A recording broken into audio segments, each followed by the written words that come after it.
ಕಾರ್ಯವೈಖರಿಯ ವರದಿ ಸಲ್ಲಿಕೆ ಆಗಿದೆ. ರಾಜ್ಯ ಕಾಂಗ್ರೆಸ್ ಉಸ್ತುವಾರಿ ಸುರ್ಜೇವಾಲಾಗೆ ವರದಿ ಸಲ್ಲಿಕೆ ಆಗಿರುವಂತದ್ದು. 20 ತಿಂಗಳ ವರದಿಯನ್ನ ಸಲ್ಲಿಕೆ ಮಾಡಿದ್ದಾರೆ. ಸಿಎಂ ಡಿಸಿಎಂ ಮುಚ್ಚಿದ ಲಕೋಟೆಯಲ್ಲಿ ವರದಿ ಸಲ್ಲಿಕೆ ಮಾಡಿರುವಂತದ್ದು.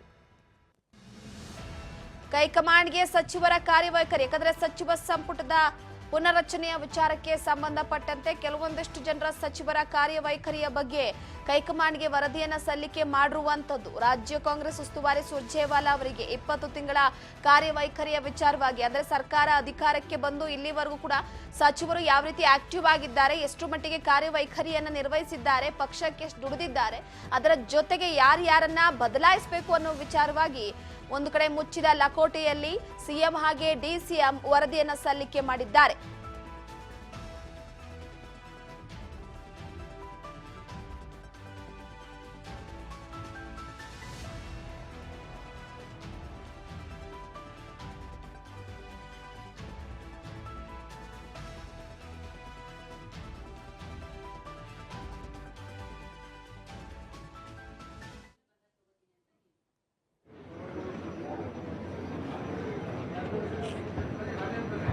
Order offers. Yes.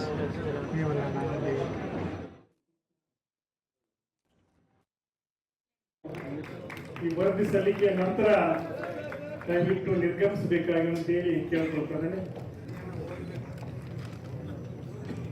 ಮಾಧ್ಯಮ ಮಿತ್ರರು ದಯವಿಟ್ಟು ಈ ವರದಿ ಸಲ್ಲಿಕೆಯ ನಂತರ ದಯವಿಟ್ಟು ನಿರ್ಗಮಿಸಬೇಕಾಗಿ ಅಂತೇಳಿ ಕೇಳ್ಕೊಳ್ತಾರೆ. ಮಾಧ್ಯಮ ಮಿತ್ರರು ದಯವಿಟ್ಟು ಈ ವರದಿ ಸಲ್ಲಿಕೆಯ ನಂತರ ದಯವಿಟ್ಟು ನಿರ್ಗಮಿಸಬೇಕಾಗಿ ಅಂತೇಳಿ ಕೇಳ್ಕೊಳ್ತಾರೆ. ಮಾಧ್ಯಮ ಮಿತ್ರರು ದಯವಿಟ್ಟು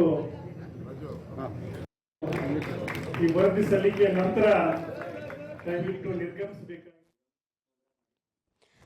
ಒಂದು ಕಡೆ ಈಗಾಗಲೇ ಸದ್ಯದ ಮಟ್ಟಿಗೆ ಸಚಿವರ ಕಾರ್ಯವೈಖರಿಯ ವಿಚಾರಕ್ಕೆ ಸಂಬಂಧಪಟ್ಟಂತೆ 20 ತಿಂಗಳ ವರದಿಯನ್ನು ಸಲ್ಲಿಕೆ ಮಾಡಿರುವಂಥದ್ದು. ಸಿಎಂ ಮತ್ತು ಡಿಸಿಎಂ ಉಸ್ತುವಾರಿ ರಣದೀಪ್ ಸಿಂಗ್ ಸುರ್ಜೇವಾಲಾ ಅವರಿಗೆ ವರದಿಯನ್ನ ಕೊಟ್ಟಿದ್ದಾರೆ. ಇತ್ತೀಚೆಗೆ ಸಚಿವರ ಬದಲಾವಣೆ ಬಗ್ಗೆ ಕೇಳಿ ಬಂದಂತಹ ಕೂಗು, ಅಧ್ಯಕ್ಷ ಸಚಿವರನ್ನ ಕೈಬಿಡುವಂತೆ ಒತ್ತಾಯಿಸಿದ ಸಚಿವಾಕಾಂಕ್ಷಿಗಳು ಇದೀಗ ಕೊನೆಗೂ ಎಲ್ಲ ಸಚಿವರ ಕಾರ್ಯವೈಖರಿಯ ಬಗ್ಗೆ ವರದಿ ಸಲ್ಲಿಕೆ ಆಗಿದೆ. ಪೂರ್ವಭಾವಿ ಸಭೆಗೆ ಗೃಹ ಸಚಿವ ಪರಮೇಶ್ವರ್, ಸಹಕಾರ ಸಚಿವ ಕೆಎನ್ ರಾಜಣ್ಣ ಅವರು ಗೈರಾಗಿದ್ದಾರೆ. ಒಂದು ಕಡೆ ಹೈಕಮಾಂಡ್ ಸಚಿವರಿಂದ ರಿಪೋರ್ಟ್ ಅನ್ನ ಕೇಳಿತ್ತು.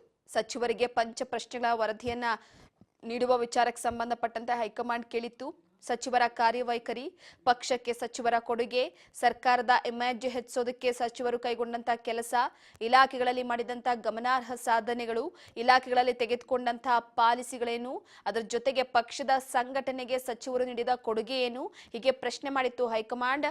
ಹೈಕಮಾಂಡ್ ಪ್ರಶ್ನೆಗೆ ಬುಕ್ಲೆಟ್ ಮಾದರಿಯಲ್ಲಿ ವರದಿಯನ್ನ ನೀಡಿದ್ದಾರೆ ಸಚಿವರು ಪ್ರತ್ಯೇಕವಾಗಿ ವರದಿಯನ್ನು ನೀಡಿದ ಬಳಿಕ ಇದೀಗ ಸಮಗ್ರವಾಗಿ ವರದಿಯನ್ನ ಸಲ್ಲಿಸಿದ್ದಾರೆ. ಸಿಎಂ ಸಿದ್ದರಾಮಯ್ಯನವರು ಹಾಗೆ ಡಿಸಿಎಂ ಡಿಕೆ ಶಿವಕುಮಾರ್ ಅವರು ರಾಜ್ಯ ಕಾಂಗ್ರೆಸ್ ಉಸ್ತುವಾರಿಗೆ ವರದಿಯನ್ನ ಸಲ್ಲಿಕೆ ಮಾಡಿರುವಂತದ್ದು. ವರದಿಯನ್ನ ಆಧರಿಸಿ ಸಚಿವರ ಮೌಲ್ಯಮಾಪನ ಮಾಡಿದ್ದಾರೆ ಕಾಂಗ್ರೆಸ್ ಹೈಕಮಾಂಡ್.